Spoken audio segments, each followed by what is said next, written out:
جو چوتھی تھیری ہے وہ میکلیلینڈس تھیری آف نیڈس ہے، جو 1961 میں پریزنٹ کی گئی۔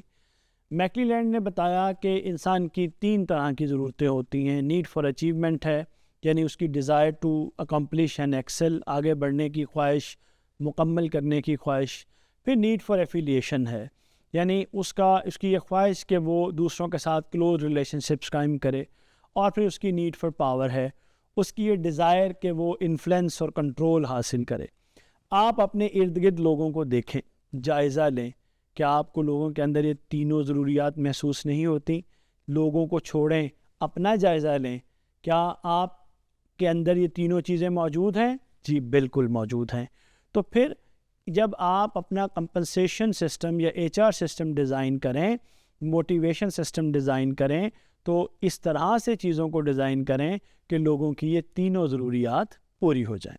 اچھا، اس کے بعد ٹیلر کی سائنٹیفک مینجمنٹ ہے، جو 1911 میں پریزنٹ کی گئی، فریڈرک ڈبلیو ٹیلر۔ اس کی جو سائنٹیفک مینجمنٹ کی تھیری ہے، جو ایفیشنسی اور مونیٹری انسینٹیوز پہ بیس کرتی ہے، بہت معروف اور پاپولر تھی۔ اس کو لیٹر آن بہت تنقید کا نشانہ بھی بنایا گیا۔ اس کا خیال یہ تھا کہ امپلائیز کو پرائمریلی جو چیز موٹیویٹ کرتی ہے وہ پیسہ ہے، اور پھر اس نے یہ کہا کہ آپ اس طرح کریں کہ کام کو چھوٹے ٹاسکس میں ڈیوائڈ کر دیں، اس سے لوگوں کی ایفیشنسی بڑھے گی۔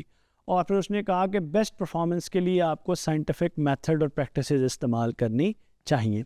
اچھا، اب ٹیلر کی جو تھیری ہے، اس کو ٹھیک ہے تنقید کا نشانہ بنایا جاتا ہے، مگر جس طرح آپ دوسری ارلی تھیریز کو استعمال کرتے ہیں، اس طرح ٹیلر کی تھیوری کو استعمال کریں، اور اس کو استعمال کر کے آپ اپنا جو ہے وہ موٹیویشن سسٹم، جو آپ کا کمپنسیشن سسٹم ہے، اس کو آپ ڈیزائن کریں۔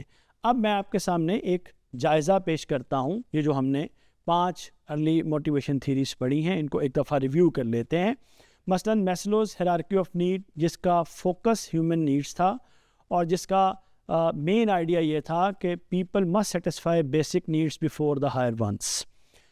ہرزبرگس 2 فیکٹر تھیوری، جو جاب سیٹسفیکشن پہ بیس کرتی ہے، اس کا انسینٹیو بیسیکلی یہ تھا کہ آپ کے جو ہائیجین فیکٹرز ہوتے ہیں وہ ڈسسیٹسفیکشن کو روکتے ہیں، اور جو موٹیویٹرز ہوتے ہیں وہ آپ کی پرفارمنس کو آگے بڑھاتے ہیں۔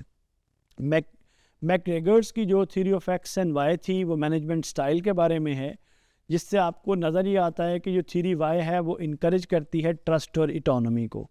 میکلیلینڈ کی جو نیڈس تھیوری ہے وہ اچیومنٹ، ایفیلیشن اور پاور پہ بیس کرتی ہے، جو یہ کہتی ہے کہ موٹیویشن ڈپینڈ کرتی ہے آن ڈومیننٹ پرسنل نیڈس۔ ٹیلر کی جو سائنٹیفک مینجمنٹ ہے وہ ورک ایفیشنسی اور منی کے اوپر فوکس کرتی ہے، جو کہتی ہے کہ motivation through money and task optimization جو ہے وہ پاسبل ہے۔